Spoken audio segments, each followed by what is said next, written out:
Governor Narasimhan పదవీ కాలం పొడిగిస్తూ మౌఖిక ఆదేశాలు జారీ చేసింది కేంద్ర హోంశాఖ.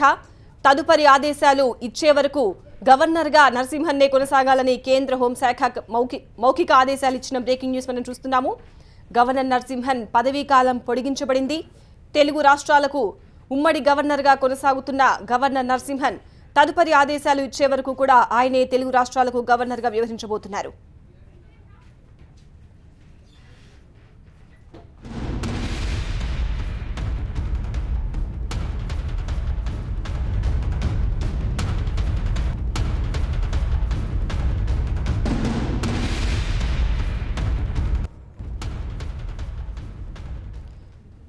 ఆంధ్రప్రదేశ్, తెలంగాణ రెండు రాష్ట్రాలకు గవర్నర్గా ఉన్న నరసింహన్ను కొనసాగిస్తూ ఆయన పదవీ కాలాన్ని పొడిగిస్తూ కేంద్ర హోంశాఖ మౌఖిక ఆదేశాలు ఇచ్చింది.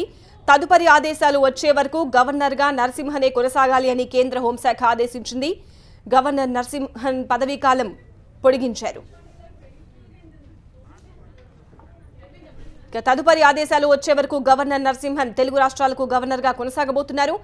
ఈ లైవ్ అప్డేట్స్ కి సంబంధించిన మరిన్ని వివరాలు మా ప్రతినిధి మహాత్మా అందిస్తారు ఢిల్లీ నుంచి. మహాత్మా, ఆంధ్రప్రదేశ్, తెలంగాణ రెండు రాష్ట్రాల ఉమ్మడి గవర్నర్ గా ఉన్న ఈఎస్ఎల్ నరసింహన్ ని తదుపరి ఆదేశాలు వచ్చే వరకు కొనసాగాల్సిందిగా మౌఖికంగా కేంద్ర హోంశాఖ నుంచి సమాచారం అందినట్టుగా తెలుస్తోంది. నిజానికి దీని మీద ఇంకా ఎటువంటి లిఖిత పూర్వకమైన ఆర్డర్స్ మాత్రం విడుదల కాలేదు.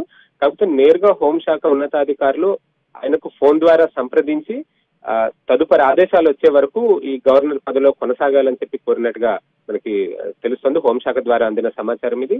నిజానికి ఈ పదవిలో ఆయన ఇప్పటికే ఎక్స్టెన్షన్ మీద కొనసాగుతూ ఇంతకాలం పాటు వచ్చారు. యూపీఏ హయాంలో గవర్నర్ గా నియమితులైన నరసింహన్ ఇటు ఎన్డీఏ ప్రభుత్వం ఏర్పడ్డ తర్వాత కూడా 3 ఏళ్ల పాటు రెండు రాష్ట్రాలకు ఉమ్మడి గవర్నర్ గా కొనసాగుతూ వచ్చారు. అయితే గవర్నర్ పదవి పైన ఆశతో బీజేపీలో చాలా మంది నేతలు ఉండడం, పైపెచ్చు ప్రస్తుతం రాష్ట్రంలో రెండు రాష్ట్రాల్లో ఉన్న పరిస్థితుల నేపథ్యంలో ఇద్దరు ముఖ్యమంత్రులు ఆయన పట్ల ఏ రకంగా వ్యవహరిస్తున్నారన్నది వీటన్నిటిని కూడా దృష్టిలో పెట్టుకుని కేంద్ర హోంశాఖ తదుపరి ఆదేశాలు ఇచ్చే అవకాశం ఉంది. ఆయనకి కొనసాగింపు ఉంటుందా లేదా అన్నది కూడా తదుపరి వచ్చే ఉత్తర్వుల్లో స్పష్టత కానుంది.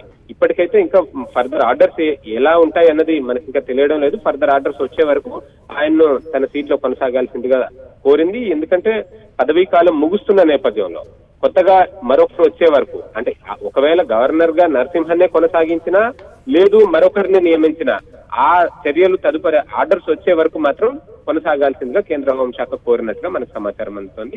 ఈ మేరకు హోంశాఖ వర్గాల ద్వారా అందిన సమాచారం. రైట్ మహాత్మా.